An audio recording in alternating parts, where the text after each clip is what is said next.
So, hello 10th graders, and today we are going to start with the part 5th of our chapter, the circulatory system of biology.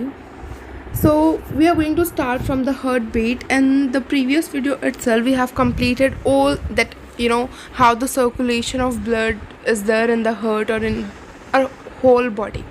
Now, we are going to talk about the heartbeat.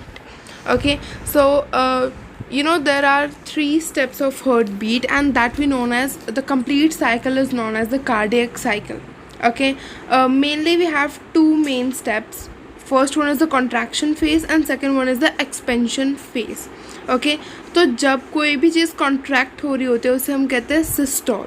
Okay, और कोई अगर expansion हो रहा होता है, expand कर रही होती है, तो उसे हम कहते हैं डायस्टोल. ओके, कॉन्ट्रैक्शन और एक्सपेंशन का दूसरा नेम हम रिलैक्सेशन. ओके, सो फर्स्ट हमारे पास क्या होता है, डायस्टोल. डायस्टोल का मतलब क्या होता है, relaxation.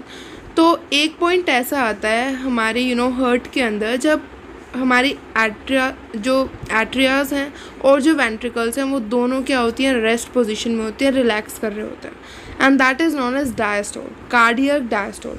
All chambers are relaxed and blood flows into the heart.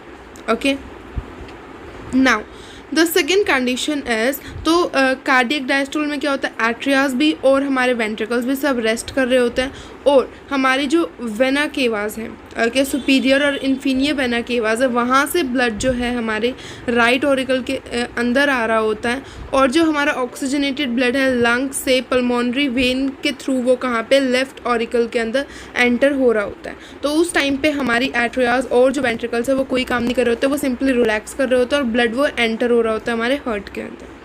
ये था हमारा फर्स्ट प्रोसेस. नाउ सेकंड है हमारा एट्रियाज जो है वो सिस्टोल करती है और वेंट्रिकुलर जो है वेंट्रिकल्स हैं वो डायस्टोल करती है. मतलब कि अभी जो ब्लड है वो हमारे एट्रियाज या फिर ऑरिकल्स के अंदर आ चुका है. अब ब्लड क्या करेगा, एंटर करेगा वेंट्रिकल्स के अंदर. तो राइट ऑरिकल से ब्लड का एंटर करेगा राइट वेंट्रिकल में, और लेफ़्ट ऑरिकल से लेफ़्ट वेंट्रिकल के अंदर ब्लड एंटर करेगा. ठीक है, तो जब ब्लड एंटर कर रहा है तो क्या हो रहा है, एट्रिया जो है वो कॉन्ट्रैक्ट कर रही हैं और वेंट्रिकल्स सिंपली रिलैक्स कर रही हैं. ओके, तो इस पॉइंट ऑफ टाइम पे क्या होगा, हमारी जो वेंट्रिकल्स रिलैक्स, तो अभी ऑरिकल्स या फिर एट्रिया से ब्लड वेंट्रिकल्स के अंदर फ्लो हो रहा होता है. ओके, और इसीलिए जो हमारी पल्मोनरी आर्टरी है और जो एरोटा हैं उनकी जो वॉल्स हैं वो क्या हो जाती हैं, क्लोज हो जाती हैं. अभी जब ब्लड वेंट्रिकल्स में आ जाता है तो उस टाइम पे एट्रिया क्या कर रही होती हैं, रिलैक्स कर रही होती हैं. सो दैट्स वाई एट्रिया का क्या होता है, डायस्टोल मीन्स रिलैक्सेशन, और वेंट्रिकल्स क्या कर रही होती हैं, कॉन्ट्रैक्ट. तो अब क्या होगा, ब्लड वेंट्रिकल से कहाँ जाएगा, ब्लड वेंट्रिकल से जाएगा पल्मोनरी आर्टरी या फिर एरोटा के अंदर, और इस टाइम पे हमारी बाइकस्पिड और ट्राइकस्पिड वॉल्स बंद होती हैं. Okay, I think it is clear and I am explaining one more time this. Okay, so that it must be clear to you. तो सबसे पहले क्या हो रहा होता है, सारे जो हमारे चैम्बर्स हैं चारों के चारों वो रिलैक्स स्टेट में होते हैं. ठीक है, तो अगर ये सारे रिलैक्स स्टेट में है तो इसे हम कहेंगे डायस्टोल. ओके, डायस्टोल, एट्रियल और वेंट्रिकुलर दोनों का डायस्टोल हो रहा है. ठीक है, तो इसे हम दूसरा नाम दे सकते हैं कार्डियक डायस्टोल. बट इस टाइम पे हो क्या रहा होता है, हमारे दोनों चैम्बर्स के अंदर ऊपर से इन्फीरियर वेना केवा, ऊपर से सुपीरियर वेना केवा और नीचे से इन्फीरियर वेना केवा जो है, इन दोनों से जो डीऑक्सीजनेटेड ब्लड है पूरी बॉडी से हमारे राइट ऑरिकल में कलेक्ट हो रहा होता है, और दूसरी साइड हमारा जो लंग से ऑक्सीजनेटेड ब्लड पल्मोनरी वेन के थ्रू हमारी लेफ़्ट ऑरिकल के अंदर एंटर कर रहा होता है. तो यहाँ पे दोनों में क्या करता है, हमारा ब्लड एंटर करता है. ठीक है, अब हमें पता है हमारे बीच में क्या होती है, वॉल्स होती हैं. ठीक है, so you all know that we have walls in between. तो यहाँ पे हमारे पास क्या होती है, ट्राइकस्पिड वॉल्व, और यहाँ पे क्या होती है, बाइकस्पिड वॉल्व. ठीक है, और यहाँ पे देखें तो पल्मोनरी आर्टरी के आगे भी एक वॉल्व होती है और यहाँ पे एरोटा के आगे भी वॉल्स होती है, सेमीलूनर वॉल्स. ठीक है, तो अभी हमारा ब्लड है कहाँ पे एक्चुअली, सो अभी हमारा ब्लड कहाँ पे है, अभी हमारा जो ब्लड है वो राइट और लेफ़्ट ऑरिकल्स के अंदर है. ठीक है, और डायस्टोल की कंडीशन चल रही है, चारों चैम्बर्स हमारे रिलैक्स स्टेट में है। बट जब हमारा पूरा ब्लड जो है वो ऑरिकल में आ जाता है, उस टाइम पे हमारा ब्लड कहाँ से कहाँ जाता है, हमारा ब्लड राइट ऑरिकल से राइट वेंट्रिकल में जाता है, ठीक है। तो इस टाइम पे क्या होता है, हमारी जो ये वॉल्व्स हैं ये खुल जाती हैं, ठीक है। तो जो आप ये वॉल्व्स दे रहे हो ये यहाँ से खुल जाती है, ठीक है। तो ब्लड क्या कर रहा है, अब कहाँ से कहाँ एंटर कर रहा है, हमारा ब्लड जो है वो ऑरिकल से वेंट्रिकल्स में एंटर कर रहा है, ठीक है। और इस टाइम पे क्या होगा, इस टाइम पे जो हमारी ये वाली वॉल्व्स हैं, लाइक यहाँ से ये वाली वॉल्व्स जो है ये बंद होगी, क्योंकि अगर मान लो ऑरिकल से ब्लड वेंट्रिकल में आ रहा है तो वो सीधा कहाँ चला जाएगा, ये यहाँ पे चला जाएगा एरोटा और हमारी पल्मोनरी आर्टरी में। तो इस टाइम पे ये वॉल्व्स क्या होती है, बंद, और हमारी जो एट्रिया और वेंट्रिकल के बीच में जो वॉल्व्स होती हैं बाइकस्पिड और ट्राइकस्पिड, ये ओपन हो जाती है। अब हमारा फाइनली जो ब्लड है वो कहाँ पे है, वेंट्रिकल्स के अंदर है, ठीक है। अभी ब्लैक फ्लो जो है उसको प्रिवेंट करने के लिए हमारा जो ब्लड है वो कहाँ जा रहा होता है, ये जो है ये वॉल्व्स हैं ये दोबारा से बंद हो जाती हैं, ठीक है। और अब हमारा ब्लड कहाँ से कहाँ ट्रांसफ़र करता है, वेंट्रिकल से इन जो ये वेसल्स हैं इनके अंदर चला जाता है। तो इस टाइम पे क्या होता है, यहाँ पे जो वॉल्व्स थी वो खुल जाती हैं, यहाँ पे जो वॉल्व्स थी वो ओपन हो जाती हैं, और जो ऊपर हमारी वॉल्व्स थी ये वाली ये जो ट्राइकस्पिड और बाइकस्पिड है ये बंद हो जाती है, और ये वाली हमारी ओपन हो जाती है और ब्लड यहाँ से ट्रांसफ़र करता है, ठीक है। और यहाँ से फिर कहाँ जाता है ब्लड, यहाँ से लंग्स में जाता है डीऑक्सीजनेटेड ब्लड, और यहाँ से कहाँ पे जाता है, पूरी बॉडी में जाता है, ओके। तो ये हमारा पूरा क्या है प्रोसेस। तो अभी क्या होता है, पहले क्या आया राइट ऑरिकल में और लेफ़्ट ऑरिकल, पहले ऑरिकल्स में क्या आया, ब्लड आया। तो जब हमारे चारों चैम्बर्स का थे डायस्टोल, बट जब ऑरिकल्स अपना जो ब्लड है वो वेंट्रिकल को दे रहे हैं तो उस टाइम पे एट्रिया क्या कर रहा है, कॉन्ट्रैक्ट, तो एट्रियल सिस्टोल, ओके। और वेंट्रिकल क्या कर रहा है, रिलैक्स, तो वेंट्रिकुलर डायस्टोल, ठीक है। बट जब ब्लड कहाँ जाता है, वेंट्रिकल्स में, और वेंट्रिकल्स ब्लड कहाँ दे रहे होते हैं, इन वेसल्स को, तो वेंट्रिकल्स क्या कर रहे हैं, कॉन्ट्रैक्ट, तो उस टाइम पे वेंट्रिकुलर सिस्टोल, और एट्रियास क्या कर रहे होते हैं, वो रिलैक्स कर रहे होते हैं, इसलिए atrial diastole, okay. I think it's clear to you. Same thing is told to you over here. Cardiac diastole क्या होता है, जब सारे चैम्बर्स रिलैक्स स्टेट में होते हैं और ब्लड है वो हार्ट के अंदर एंटर कर रहा होता है। उसके बाद एट्रिया सिस्टोल, एट्रियल सिस्टोल मतलब एट्रिया कॉन्ट्रैक्ट हो रही है, ब्लड वेंट्रिकल्स में आ रहा है, और वेंट्रिकल्स वो क्या करें, वो तो रिलैक्स ही कर रही हैं। तो इस टाइम पे एट्रिया क्या करेगा, कॉन्ट्रैक्ट करेगा और ब्लड वेंट्रिकल्स के अंदर आएगा, ठीक है। नेक्स्ट है हमारे पास एट्रियल डायस्टोल। एट्रिया क्या कर रही है, रेस्ट कर रही है, और वेंट्रिकल्स कॉन्ट्रैक्ट करके ब्लड को कहाँ पुश कर रहे हैं, आउट ऑफ द हार्ट, मतलब कि पल्मोनरी आर्टरी और एरोटा के अंदर पुश कर रहे हैं, ठीक है। ये पूरी हमारी क्या कॉन्स्टिट्यूट करती है, हार्ट बीट। और हमारी जो पूरी हार्ट बीट होती है वो कितने सेकेंड्स की होती है, it is it is of 0.85 second, okay. तो जो हमारी मतलब कि जितने भी चैम्बर्स हैं वो रिलैक्स स्टेट में कितनी देर तक होते हैं, 0.40 सेकेंड तक। एट्रियल सिस्टोल जो है वो कितने सेकेंड तक होता है, 0.15 सेकेंड। और एट्रियल डायस्टोल मतलब कि वेंट्रिकुलर सिस्टोल कितनी देर के लिए होता है, it is for 0.30 seconds, okay. Now there are two sounds that are produced during the heartbeat, lub and dub. तो लब साउंड कब लब जो साउंड है वो कब फॉर्म होती है, when the atrioventricular valves close, मतलब कि जब ट्राइकस्पिड और बाइकस्पिड जो वॉल्व्स हैं ये क्लोज होती है उस टाइम पे लब साउंड फॉर्म होती है। और जब सेमिलूनर वॉल्व्स बंद होती हैं, मतलब कि पल्मोनरी आर्टरी के आगे जो वॉल्व है और जो एरोटा के आगे सेमिलूनर वॉल्व है वो जब बंद होती है तब डब साउंड। तो पहले कौन सी साउंड फॉर्म होगी, लब, क्योंकि पहले कौन बंद होता है। Now you are going to tell कि पहले कौन सी साउंड फॉर्म होगी, लब या फिर डब, ओके। लाइक सबसे पहले क्या हो रहा होता है, दोनों डायस्टोल के अंदर होते हैं जितने भी हमारे चैम्बर्स होते हैं, उसके बाद एट्रियल सिस्टोल होता है, ठीक है। एट्रियल सिस्टोल मतलब कि हमारे बाइकस्पिड और ट्राइकस्पिड वॉल्व्स तो ओपन ही होती है, क्लोज क्या होता है, क्लोज होती है सेमिलूनर वॉल्व्स। तो सबसे पहले हमारी जो साउंड फॉर्म होगी वो क्या होती है, डब। उसके बाद सेमिलूनर वॉल्व्स ओपन होती हैं, ठीक है, वेंट्रिकल से ब्लड पल्मोनरी आर्टरी और एरोटा में जा रहा होता है, और जो हमारी बाइकस्पिड और ट्राइकस्पिड वॉल्स हैं वो बंद होती है बैक फ्लो को प्रिवेंट करने के लिए। तो सेकेंड साउंड प्रोड्यूस होती है वो क्या होती है, लब। सबसे पहले डब साउंड प्रोड्यूस होती है, then lub. Okay, now next, so now we are going to study about the pacemaker. Pacemaker का मतलब क्या होता है, जो हमारा हार्ट है, ठीक है, हार्ट के अंदर एक इम्पल्स फॉर्म होती है, वो इम्पल्स आती कहाँ से है, वो इम्पल्स क्रिएट करता है पेस मेकर। मतलब आपने जो पेस मेकर, जो हमारा हार्ट है, आपने उसकी साउंड सुनी होगी, वो एकदम से डब लब, और जो हमारा हार्ट है वो धड़कता है एक टाइप से। तो वो हार्ट है वो धड़कता क्यों है, that is due to pacemaker, क्योंकि जो हमारा हार्ट है उसके अंदर एक स्मॉल पार्ट होता है पेस मेकर, वो इम्पल्स क्रिएट करता है, ठीक है, जिससे कि ये साउंड्स वगैरह और जो हमारा दिल है वो धड़कता है। ओके, तो पेस मेकर मेनली है क्या, that is the sinoatrial node, ठीक है। और ये होती कहाँ पे है, जो साइनोएट्रियल नोड है हमारी, ये बिल्कुल आप देखोगे कि राइट ऑरिकल जो है ये हमारा क्या है, यहाँ पे राइट ऑरिकल के बिल्कुल स्टार्टिंग में होती है ना, राइट ऑरिकल की एक वॉल होती है, वहाँ पे होती है, and it is present near the opening of the superior vena cava, जहाँ पे वेना सुपीरियर जो ये वेना केवा है ये एंटर करती है, इसके बिल्कुल यहीं पे बिल्कुल स्टार्टिंग में ही क्या होती है, हमारी साइनोएट्रियल नोड होती है।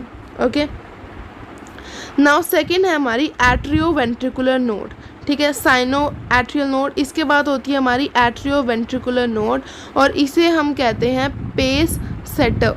क्या कहते हैं, पेस सेटर, और ये आपकी यहाँ पे है साइनोएट्रियल नोड, यहाँ पे एट्रियोवेंट्रिकुलर नोड आपकी सेकेंड प्लेस पर, और ये कहाँ पे होती है, this is known as pace setter and it is found near the interauricular septum near the tricuspid valve. तो यहाँ पे हमारे पास क्या है, ट्राइकस्पिड वॉल्व, और ये दो ऑरिकल्स के बीच का जो सेप्टम है इसके वॉल पे क्या होती है, हमारी एट्रियोवेंट्रिकुलर नोड प्रेजेंट होती है। उसके बाद राइट बंडल ब्रांच लेफ्ट, ये जो बंडल है, बंडल ऑफ हिस, तो सबसे पहले ओरिजिनेट कहाँ पे होती है, इम्पल्स साइनोएट्रियल, साइनोएट्रियल से एवी नोड से पूरे जो ये बंडल है, बंडल ऑफ हिस, और फिर उसके बाद परकिंजी फाइबर्स, और पूरे हार्ट में वो फैल जाती है in this way. Okay, pacemaker क्या होता है, हमारा साइनोएट्रियल नोड, और पेस सेटर क्या होता है, एट्रियोवेंट्रिकुलर नोड। ओके, और हमने मोस्टली केसेस में देखा है कि बहुत सारे लोगों को जिनको कार्डियक प्रॉब्लम होती है, मेन प्रॉब्लम क्या होती है कि उनका जो इम्पल्स क्रिएट करने वाला जो पेस मेकर है वो ख़राब हो जाता है। ओके, तो इसीलिए एक आर्टिफिशियल पेस मेकर को इंट्रोड्यूस करवाया जाता है, which you could see in this picture as well. Okay, so that it could also produce the impulses or it could generate the impulses that is necessary for the heart. Okay, के अंदर हमेशा oxygenated blood आपको मिलेगा, accept एक exception होती है क्या, pulmonary artery, क्योंकि पल्मोनरी आर्टरी के अंदर हमने देखा कि राइट वेंट्रिकल से लंग्स तक क्या जाता है, डीऑक्सीजनेटेड ब्लड। सो जितनी भी आर्टरीज़ हैं हमारे बॉडी के अंदर, वो सारे ऑक्सीजनेटेड ब्लड जो है उसको कैरी करती हैं, except a pulmonary artery. Okay, so artery is a vessel which carries blood away from the heart towards any organ. तो ऑक्सीजनेटेड ब्लड हमेशा हार्ट से क्या जाता है, दूर जाता है किसी भी ऑर्गन की तरफ, या फिर हम कह सकते हैं towards body, towards different body parts. Okay, now the second one is a when. So when is a vessel, जो हमारी वेन्स होती हैं वो क्या कैरी करती हैं, deoxygenated blood, accept pulmonary vein जो कि लंग्स से लेफ्ट ऑरिकल तक क्या लेके आती है, oxygenated blood. But mostly all the veins except the pulmonary vein carry the blood away from an organ toward the heart and they carry the deoxygenated blood.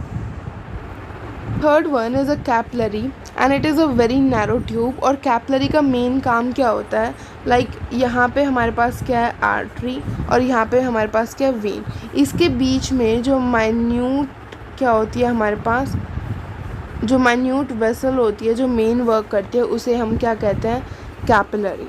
Okay, now there is a difference between the arteries, veins and capillaries. Okay, this is really important. आपकी book में बहुत सारे दिए हुए हैं, but मैंने यहाँ पे मेन चीज़ें ली हुई हैं, so you have to do that all. Okay, so arteries, it carry oxygenated blood away from the heart. Veins it carry deoxygenated blood toward the heart, okay, from tissues. और capillaries क्या करती हैं, दोनों oxygenated और deoxygenated blood दोनों को carry करती है। आर्टरीज क्या होती है, थिक होती हैं और strong. These we are going to see in the diagram कि कैसे आर्टरीज होती है वो थिक और स्ट्रॉन्ग होती है, बट वेन्स क्या होती है, थिन और लेस इलास्टिक होती हैं। और capillaries only one cell thick, very thin. Now arteries के अंदर कोई वॉल्व्स नहीं होती, कैपलरीज के अंदर भी वॉल्व्स नहीं होती, बट वेन्स के अंदर वॉल्व्स प्रेजेंट होती हैं। आर्टरीज के अंदर नैरो ल्यूमेन होता है, ठीक है, मतलब कि जो ल्यूमेन जो है बीच का पार्ट जिससे जहाँ से ब्लड फ्लो करता है वो बहुत ज़्यादा नैरो होता है, बट वेन्स का पूरा बड़ा होता है, ठीक है। और हमने देखा आर्टरीज का जो मस्कुलर पार्ट है वो ज़्यादा होता है, ठीक है, मतलब कि यहाँ पे जो मास है वो ज़्यादा होता है और इसका जो मस्कुलर पार्ट होता है वो बहुत ज़्यादा थिन होता है, ठीक है। और कैपलरीज का भी क्या होता है, नैरो होता है बहुत ज़्यादा। Okay, now next, so you could see in this diagram as well, आप देख पा रहे हो कि यहाँ पे जो मस्कुलर वॉल है आर्टरी की वो बहुत ज़्यादा थिक है और वेन की बहुत ज़्यादा थिन है। ओके, तो हमारे पास सबसे बाहर वाला होता है उसे हम कहते हैं टुनिका एक्सटर्ना, जो मिडल वाला होता है उसे कहते हैं टुनिका मीडिया, और जो इनर वाला होता है उसे हम कहते हैं टुनिका इंटरना, ठीक है। जो एक्सटर्नल होता है वो किससे बना होता है, कनेक्टिव टिश्यू। मिडिल वाला स्मूथ मसल जो कि इलास्टिक फाइबर से बनी होती है, और जो इंटरनल पोर्शन होता है वो एंडोथीलियम से बना होता है। ओके, नाउ नेक्स्ट, नाउ अभी हमारे पास क्या होता है, arteries divide into arterioles, arteriole से फिर कैपलरीज बनती हैं, और ये जो कैपलरीज हैं कैपलरीज आगे जाके वेन्योल बनती है और फिर वेन्योल वेन में कन्वर्ट होती है। ओके, तो ये बहुत ज़्यादा इंपॉर्टेंट है, कई बच्चों को समझ नहीं आता। तो आर्टरी पहले ब्रांच आउट होती है आर्ट्रियोल्स, फिर आर्ट्रियोल्स आगे जाके ब्रांच आउट होती है capillaries, and capillaries rejoin to form the venules, and then venules rejoin to form the vein. Okay, now next, so okay, this is somewhat blur but we are going to understand it. Okay, so you could see that of artery the lumen is very much narrow, so small or narrow lumen, but for the vein it has a wide lumen, okay, or a large lumen. Now thick outer wall, and here you can say that thin layer of muscle and elastic fibers. Okay, here you can see a capillary, and capillary is a wall made of single layer of cell, that is epithelial cell. Okay, of course. Now what are the functions of capillary? So function is where materials are exchanged between the blood and body cells. So हमने बात की कि हमारे जो blood जाता है वो body parts में जाता है, सेल्स के साथ क्या होता है, वो जो सेल्स होते हैं आसपास वो अपना जो CO2 है वो वेसल्स के अंदर ट्रांसफ़र कर देते हैं ब्लड के अंदर, और ब्लड के अंदर जो ऑक्सीजन होता है वो सेल्स कंज्यूम कर लेते हैं। तो ये एक्चुअल जो ये एक्सचेंज हो रहा होता है ऑक्सीजन और CO2 का हमारी बॉडी में, ये कैपिलरी से ही होता है, ठीक है। Relationship of structure to function, that thin wall allow for the diffusion of nutrients and waste, okay, and these are made up of endothelial cells. Now the next topic is what is the difference between pulmonary circulation and the systematic circulation. So हमारा pulmonary जो word है वो किससे related है, heart से related है। तो जो lungs और जो हमारे heart, okay, pulmonary, heart और lung का आप कुछ लगा सकते हो आइडिया। तो जो lungs और blood हमारा हर्ट है उसके बीच में जो प्रोसेस हो रही होती है, मीन्स जो ये वाला सर्किट है हमारा, ये है पल्मोनरी सर्किट, और जो हर्ट से पूरी बॉडी वाला सर्किट है इसे हम कहते हैं सिस्टमैटिक सर्किट और systematic circulation. It is hepatic portal system. Okay, तो हिपैटिक पोर्टल सिस्टम के अंदर क्या होता है, मेनली हमने पढ़ा कि हमारा जो ब्लड है वो कैसे होता है, एरोटा से एक वेसल एरोटा होती है, उससे ऑक्सीजनेटेड ब्लड कहाँ तक जाता है, हमारे ऑर्गन तक, और ऑर्गन से डीऑक्सीजनेटेड ब्लड फिर कहाँ पे जाता है, हमारे वेना केवा। तो हमने सिंपल देखा एओर्टा, या फिर हम इसे एक आर्टरी लगा सकते हैं। आर्टरी से ऑक्सीजनेटेड ब्लड आया, ऑर्गन के अंदर वो ब्लड सर्कुलेट हुआ, उसके बाद जो डीऑक्सीजनेटेड ब्लड था वो वेना केवा, वेना केवा क्या है, मेनली एक वीन है। तो आर्टरी से ब्लड आया, ऑर्गन ने उसमें से ऑक्सीजन निकाला, CO2 उसमें दिया, डीऑक्सीजनेटेड ब्लड को वीन जो है वो हार्ट तक वापस लेके गई। ये पूरी प्रोसेस हो रही होती है मेनली हर जगह पे, बट यहाँ पे भी एक एक्सेप्शन है हमारे लीवर वाले पार्ट में। तो क्या होता है, हमारा जो जो ब्लड होता है वो लाइक स्टमक और जो हमारा लाइक स्टमक और इंटेस्टाइन से हमारा ब्लड सीधा हार्ट तक नहीं जाता है। मतलब कि जैसे हमारी नॉर्मली प्रोसेस हुई थी, लेट मी एक्सप्लेन यू। जैसे हमने पहले किया था, like let me wait, okay. तो हमने पहले क्या किया था, पहले हम सोचते हैं लाइक हम स्टमक का लेते हैं। तो ये एरोटा है, एरोटा से ऑक्सीजनेटेड ब्लड स्टमक में गया, स्टमक से जो डीऑक्सीजनेटेड ब्लड था वो वेन के अंदर गया, एंड दैट्स ऑल। हम ये चीज़ समझते हैं, ठीक है। बट स्टमक और इंटेस्टाइन केस में ऐसा नहीं होता है, थोड़ी एक्सेप्शन है, उसको समझने की कोशिश करते हैं। तो क्या होता है, ये हमारा स्टमक है और ये हमारा क्या है, लाइक ये हमारे इंटेस्टाइन्स है। यहाँ से ब्लड क्या करेगा, यहाँ से ब्लड सीधा वेना केवा में नहीं जाएगा, बल्कि यहाँ से ब्लड एक वेन जो है हिपैटिक पोर्टल वेन, उससे ये blood vena cava, inferior vena cava जो है उसकी जगह पे ये ब्लड जो है लीवर के अंदर एंटर करेगा, ठीक है। लीवर के अंदर ये ब्लड जाएगा। अब लीवर क्या करेगा, जो इस ब्लड के अंदर कोई भी पॉइजनस सब्सटेंस है, फिर कोई भी एक्स्ट्रा ग्लूकोज वगैरह उसको एब्जॉर्व कर लेगा, और फिर जो डीऑक्सीजनेटेड ब्लड है उसको कहाँ पे भेज देगा, उसको वेना केवा से कनेक्ट कर देगा। तो अभी हुआ क्या, let me explain it to you. अभी हुआ कि मेरे पास मेरे पास एरोटा है, एरोटा कहाँ गई, स्टमक में, स्टमक में अच्छा खून उसने दिया, ठीक है। बट वो ब्लड डीऑक्सीजनेटेड हो गया, तो उसे कहाँ जाना चाहिए, वेना केवा में। बट यहाँ से क्या होता है, स्टमक से वो ब्लड जो है हिपैटिक पोर्टल वेन जो है उससे वो ब्लड वेना केवा में जाने की बजाय वो लीवर में चला जाता है। कहाँ पे चला जाता है, वो लीवर में चला जाता है, ओके। सो वो चला गया लीवर में। अब जो लीवर है, लीवर उसमें से जो भी नाइट्रोजनस वेस्ट हो गया जो भी है वो निकाल लेती है, और अब लीवर से ये ब्लड हिपैटिक वेन, ये हिपैटिक पोर्टल वेन थी, अब यहाँ पे क्या है, हिपैटिक वेन से कहाँ चला जाएगा, वेना केवा में, okay. Students who have understood this, they can just skip it 10, 20 or 30 seconds, next. But the students who didn't get the point, let me explain to you one more time because it is really important, ठीक है।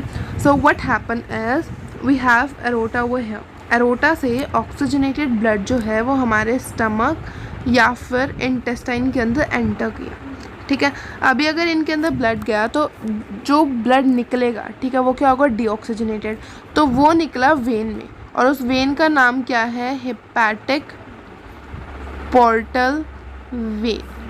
अब hepatic portal vein mainly क्या होता है, कोई भी when जब निकलती है वो वेना केवा में जुड़ के फिर हमारे हार्ट के अंदर, राइट ऑरिकल के अंदर ब्लड को पोर कर देती है, ठीक है। बट अब होगा क्या, अब ये hepatic portal vein vena cava में ना जुड़ के ये कहाँ पे जाती है, लीवर में, और फिर लीवर क्या करती है, इस ब्लड में जो भी उसको लगता है कि उसको एब्जॉर्व करना चाहिए वो एब्जॉर्व कर लेती है, कोई भी पॉइजनस या फिर कोई भी चीज़, ठीक है, लाइक ग्लूकोज एक्सेट्रा। फिर उसके बाद वो उस ब्लड को कहाँ दे देती है, वेन के अंदर, लाइक हिपैटिक वेन के अंदर वो उसको डाल देती है। फिर हिपैटिक वेन से वो ब्लड कहाँ जाता है, इन्फीरियर वेना केवा, और फिर इन्फीरियर वेना केवा से वो ब्लड कहाँ जाता है, हमारे हार्ट जो है उसके राइट ऑरिकल में। फिर आपको आगे का तो पता ही है, राइट ऑरिकल से राइट वेंट्रिकल, राइट वेंट्रिकल से पल्मोनरी आर्टरी, फिर लंग्स से पल्मोनरी वेन से लेफ्ट ऑरिकल, लेफ्ट ऑरिकल से लेफ्ट वेंट्रिकल, और फिर एरोटा से दोबारा से यहीं से हमारा स्टार्ट हो जाएगा, ठीक है। सो आई थिंक अब आपको ये चीज़ क्लियर है, okay. Now so a portal vein is one which start with capillaries and also end in capillaries, ठीक है। तो एक पोर्टल वेन ही ऐसी वेसल है जो कैपिलरी से ही स्टार्ट होती है और कैपिलरी से ही एंड होती है, ओके। तो अगर हम देखें तो क्या होता है, मेनली हमारा कोई भी यहाँ पे ऑर्गन है, उस ऑर्गन से क्या निकलती हैं, कैपिलरीज निकलती हैं, वीन्स बनाती हैं, और फिर वीन्स बना के आगे वेना केवा में जुड़ती हैं, और ऐसा होता है। बट अभी पोर्टल वेन में क्या हुआ, कैपिलरीज थी, कैपिलरीज रीयूनाइट करके उन्होंने वीन बनाई, और फिर ये वीन जब हमारे लीवर के अंदर गई तो वहाँ पे ये दोबारा कैपिलरीज में टूट गई और कैपिलरीज से फिर दोबारा वेन्स में जुड़ गई, है ना, क्योंकि हमारे ये कैपिलरीज स्टमक की थी, स्टमक में कैपिलरीज थी, वो स्टमक की capillaries when hepatic portal vein में बदली, फिर हेपेटिक पोर्टल वेन जब लीवर में गई तो वो कैपिलरीज में टूट गई, फिर वो कैपिलरीज दोबारा, तो ये वेन जो पहले क्या थी, ये वेन क्या थी, सिर्फ कैपिलरीज के बाद वेन, वेन के बाद वेना के बाद, तो एक ही बार कैपिलरीज थी, बट यहाँ पे 2 बार कैपिलरीज आप देख पा रहे हो। Okay, now next, so this can come in 1 mark question, okay, keep this in mind. Now the blood absorbed by the stomach and intestine is first brought to the liver, which act like a store to regulate the quantity of nutrient flowing into the general blood circulation. For example, excess sugar is stored as glycogen. Also certain poisons, if absorbed through food, are detoxified in the liver. तो कहने का मतलब क्या है, stomach और intestine में जो भी ब्लड होता है वो उसके बाद वीन्स के थ्रू कहाँ जाता है, लीवर में, ताकि कोई भी ब्लड का जो न्यूट्रिटिव क्वांटिटी है उसको रेगुलेट किया जाए। Okay, so I think it's clear. Okay, so now let's move forward and we are going to talk about the pulse. Pulse क्या होता है, इट इज़ द अल्टरनेटिव, मतलब कि you could see like जो भी आपका you just I can say that you just take your hand and then on the thumb side you just put your finger and you can you can realize that there is a vein present over there which is just recoiling, expanding, then relaxing, expanding and then relaxing. So it is the alternative expansion and elastic recoil of the wall of the artery during ventricular systole. Okay, so okay, I have shown it with the diagram as well. So on the thumb side, okay, on the thumb side there is a vein, you could see, you just put your 2 or 3 fingers over there and you could just feel that. Now blood pressure. So what do we mean by blood pressure? Blood pressure is generally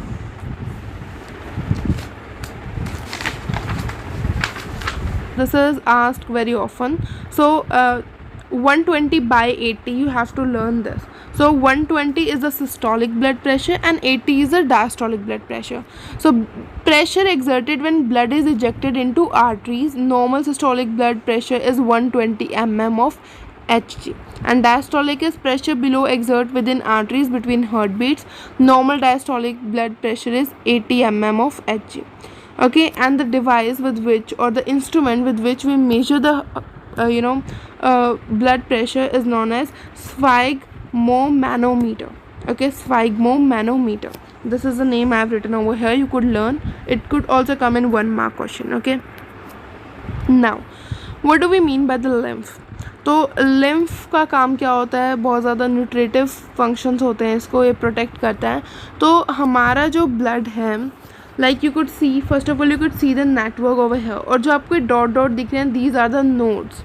okay, और बहुत ज़्यादा glands like thymus gland है और spleen होते हैं हमारे पास, tonsils होते हैं, ये सारे अपेंडिक्स वगैरह, ये सारे क्या है, लिम्फ के पार्ट्स हैं। Okay, like it is under the lymph nodes we could say, or the lymphatic organs. lymph mainly होता क्या है, तो हमारा जो ब्लड होता है, ठीक है, ये हमारा क्या है, ब्लड वेसल्स है और इसके अंदर ब्लड प्रेजेंट है। अभी this one are lymph vessels, और अभी क्या होगा, जो lymph वेसल्स होती हैं वो हमारी जो ब्लड वेसल्स है उनके पास ही होती हैं, और जब बहुत ज़्यादा माइन्यूट, लाइक ये कैपिलरी है, दिस इज़ अ कैपिलरी, और कैपिलरी के पास कोई भी हमारी लिम्फेटिक वेसल है। ओके, अभी जो ये हमारी ब्लड वेसल्स है, इसके अंदर सिर्फ आरबीसी को छोड़ के और कुछ प्रोटीन को छोड़ के जितनी भी चीज़ें लाइक वाटर, ग्लूकोज और डब्ल्यूबीसी, सारी क्या हो जाएंगी, स्क्वीज़ आउट करके लिम्फ के अंदर एंटर कर जाएंगे, लिम्फेटिक वेसल्स के अंदर, और उसको अब हम क्या कहेंगे, लिम्फ कहेंगे। तो ब्लड ही है, लिम्फ मेनली ब्लड ही है, बट लिम्फ के अंदर सिर्फ आरबीसी नहीं है, ठीक है, इसीलिए वो वाइट कलर का होता है। Okay, now so what is the composition of lymph, that is a really interesting question and really simple as well. So water होता है मेनली, 94% और सॉलिड 6%। और सॉलिड में भी क्या होते हैं, सेल्स होते हैं। सेल्स कौन से होते हैं, लिम्फोसाइट्स और प्लाज्मा सेल्स, मतलब कि मेनली 3 ही सेल्स होते हैं, आरबीसी, डब्ल्यूबीसी एंड प्लेटलेट्स, और प्लाज्मा होता है, ठीक है। तो प्लाज्मा तो like we can say H2O ही, और जो लिम्फोसाइट्स, डब्ल्यूबीसीज और प्लेटलेट्स हमारे लिम्फ्स के अंदर होते हैं, आरबीसीज हमारे ब्लड के अंदर ही रहते हैं, ओके। इलेक्ट्रोलाइट होते हैं same as that of plasma, urea, creatinine is a hormone, amino acids, और कैल्शियम आयंस होते हैं, phosphorus, chloride, glucose, clotting factor, plasma enzyme, antibody are present. तो सब कुछ प्रेजेंट होता है आरबीसीज, और जो मैक्रो प्रोटीन्स होते हैं वो हमारे ब्लड के अंदर ही रहते हैं, ओके। नाउ लिम्फेटिक सिस्टम के फंक्शंस क्या हैं, transport clean fluid back to the blood, drain excess fluid from tissues, remove debris from cell of body. जो बॉडी के सेल्स हैं उनके बीच में से क्या करते हैं, डैब्री, मतलब कि जो भी बीच में आई कैन से दैट जो भी डिस्ट्रैक्शंस वगैरह बीच में, उसको रिमूव करते हैं। Transport fat from the digestive system, yes you have started this, you know villi हमने पढ़ा था, लैक्टिल्स होते हैं ना फैट, तो वो फैट को क्या करते हैं, एब्जॉर्व करके रखते हैं। So transport fat from digestive system, ये बहुत ज़्यादा इंपॉर्टेंट है, थोड़ा सा ब्लर है but we will just do it from here only. तो what I am going to explain you over here is कि ये हमारी क्या है, आर्टरिया मीन्स एरोटा से वेसल गई, ये कैपलरीज में बदली। अब कैपलरी से हमने देखा था कि कैसे ब्लड जो है आरबीसी को छोड़ के सारा लिम्फ में चला जाता है, ठीक है। और लिम्फ से क्या होता है, हमारे बॉडी के हर एक स्मॉल पार्ट में हमारी जो ब्लड वेसल्स हैं वो हर जगह नहीं पहुंच पाती है। तो जहाँ पे हमारी ब्लड वेसल्स नहीं पहुंच पाती वहाँ पे लिम्फेटिक वेसल्स पहुंचती है, ठीक है। तो जितनी भी चीज़ें हैं ना, हमारा ब्लड में सिर्फ आरबीसी रहती है, और मेनली सारी चीज़ें, ठीक है, ब्लड में से आरबीसी को छोड़ के सारी चीज़ें लिम्फेटिक वेसल के अंदर फ्लो कर जाती है और लिम्फ बना देती है, और फिर वो पूरी बॉडी में मूव करती है। अब यहाँ से जो ये वीन्स के अंदर ब्लड आ रहा है, यहाँ इसमें सिर्फ आरबीसी है, ओके। और ये जो लिम्फ है ये पूरी बॉडी में मूव करता है और CO2 भी अपने साथ लाता है, और फिर ये एट लास्ट जब हार्ट के पास हमारी इन्फीरियर वेना केवा है, इसके अंदर अपनी जितनी भी सेक्रेशन है वो सेक्रेट कर देता है, पूरा लिम्फ ट्रांसफ़र हो जाता है, और फिर से हमारी आरबीसीज प्लस जितना भी और ब्लड था वो कंबाइन करके प्रॉपर ब्लड की कॉन्सेंट्रेशन मेंटेन करता है, और फिर ये हमारा राइट ऑरिकल में एंटर करता है। I hope it is very much clear to you, okay. Now next one is a spleen. तो स्प्लीन क्या होता है भाई, स्प्लीन बहुत बहुत हम कह सकते हैं बहुत बढ़िया एग्जाम्पल है, ओके, लिम्फेटिक एक ऑर्गन का। सो you could C over here, यहाँ पे हमारा होता है एब्डोमेन के अंदर। Now let's move forward. तो स्प्लीन के फंक्शंस क्या हैं, लिम्फोसाइट्स मीन्स डब्ल्यूबीसीज प्रोड्यूस करता है इम्यून सिस्टम के लिए, और ओल्ड और डैमेज आरबीसीज होती हैं उसको डिस्ट्रॉय करता है। और हमने पढ़ा था कि एम्ब्रियो स्टेज में ये आरबीसीज भी फॉर्म करता है। So it act as a reservoir of blood in time of shock और हैमरेज, ठीक है। तो ये स्टोर करके रखता है हमारे ब्लड को। Preserve iron during filtration, important for synthesising haemoglobin and all that, okay. So this is all for this video, so thank you for watching our video, and we have completed this chapter, but if you have any doubt in any of the topics you can just write that in the comment section. I'll be there to respond as soon as possible, okay. So our circulatory system is completed. You can write that in the comment section as well, that which chapter we should take further on for the discussion and all that. You could from the like 7th, 8th, 9th, 10th, all grades you can tell any of the chapters you want, okay. Like in the 10th also, every subject we are covering over here, you just write or mention the topic, we are going to have a video on it, okay. So thank you, meet you in the next video, bye bye.